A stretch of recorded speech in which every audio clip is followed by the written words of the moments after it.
नमस्कार दोस्तों, I welcome to Study Deep channel. आज मैं बात करूंगा चीन के एक ऐसे भीषण संकट के बारे में जिसमें चीन अभी बहुत गहरे संकट में फंसा हुआ है। चीन की सबसे बड़ी मुश्किल यह है कि इस संकट से न तो उसकी अपनी सेना निकाल सकती है और न ही उसकी अकूत संपत्ति, जिसके दम पर वो इतना एग्रेसिव हो गया है। और ये संकट इतना ज़्यादा गहरा हो चुका है कि चीन हर प्रयास कर चुका है, लेकिन उसे इस प्रॉब्लम से निकलने का कोई भी रास्ता नहीं दिख रहा है। ऊपर से तुर्रा ये है कि जो भी देश इन हालातों में उसे हेल्प करके इस संकट से निकाल सकते थे, उसे ही चीन अपना सबसे बड़ा दुश्मन बना चुका है। जी हाँ, वो देश है भारत। भारत चाहे तो चीन को झुकने पर मजबूर कर सकता है, बिना एक गोली या मिसाइल फायर किए हुए। लेकिन वो कैसे? सब कुछ मैं डिटेल में बताऊंगा, बस आप मेरे साथ इस वीडियो में अंत तक बने रहिएगा। चलिए फ्रेंड्स, इस वीडियो को शुरू कर लेते हैं। सो फ्रेंड, चीन के हाल में ही अपने देश में एक नया अभियान शुरू किया है। उस अभियान का नाम है क्लीन योर प्लेट।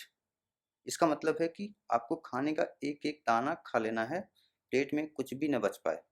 लोगों को चीन यही कह रहा है कि फूड वेस्टेज बिल्कुल भी नहीं करना है, बट फिर भी चीन एक गहरे संकट में फंसता जा रहा है।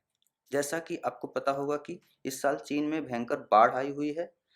ऊपर से कोरोना संकट की वजह से दुनिया भर में जो फूड है वो इम्पोर्ट नहीं किया जा सकता। उसके यहाँ पर जो खेत खलियान हैं उसमें चीन ने बड़े बड़े शहर, कंक्रीट के जंगल स्थापित कर दिए। और उसके अलावा जहाँ से इसका मेन फूड आता था, मिडिल चाइना, वहाँ पर चीन ने बड़ी बड़ी फैक्ट्रियाँ, बड़ी बड़ी इंडस्ट्रीज खड़ी कर दी हैं, जिसकी वजह से एज ऑन डेट चीन में फूड सिक्योरिटी का संकट आ गया है।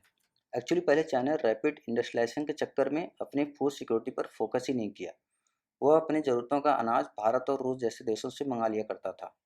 विशेषकर चीन ने रूस से सबसे ज़्यादा इम्पोर्ट किया करता है, क्योंकि रूस के पास इतनी बड़ी आबादी नहीं है और उसके पास मोर देन एनफ फूड हमेशा उपलब्ध रहता है।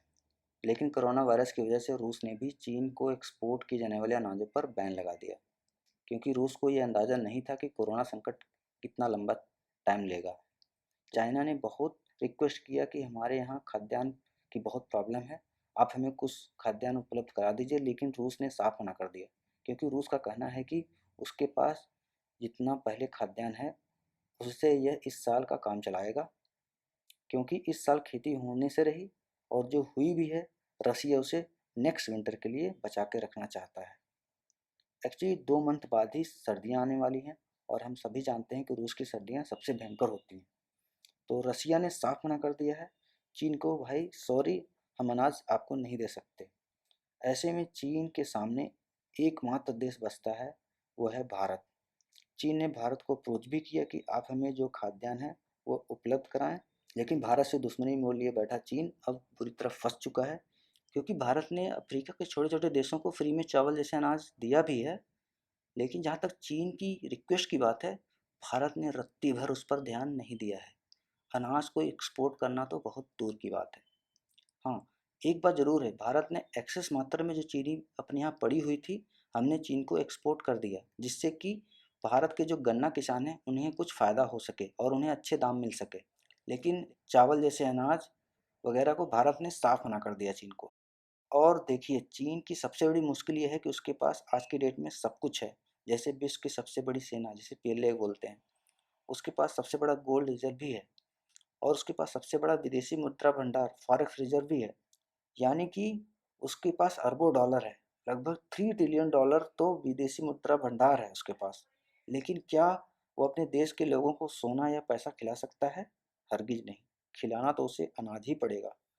इसीलिए उसने मिशन शुरू किया है क्लीन योर प्लेट, जिससे कि फूड वेस्टेज को कम किया जा सके। लेकिन शी जिनपिंग अब बुरे तरीके से घिर चुके हैं, क्योंकि फूड सेव करने से वो तकरीबन 145 करोड़ की पॉपुलेशन को नहीं बचा सकते। उनके देश की पॉपुलेशन बहुत बड़ी है, इसलिए उन्हें किसी बड़े देश की तरफ देखना ही होगा, और वो देश है भारत, जो इतने बड़ी भारी मात्रा में किसी भी देश को फीड करा सकता है।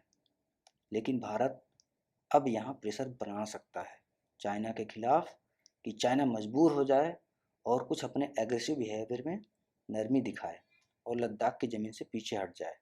इस पर आपका क्या सोचना है? कमेंट करके हमें ज़रूर बताएं और साथ ही चैनल को सब्सक्राइब करना मत भूलिएगा। इस वीडियो को अंत तक देखने के लिए बहुत बहुत धन्यवाद।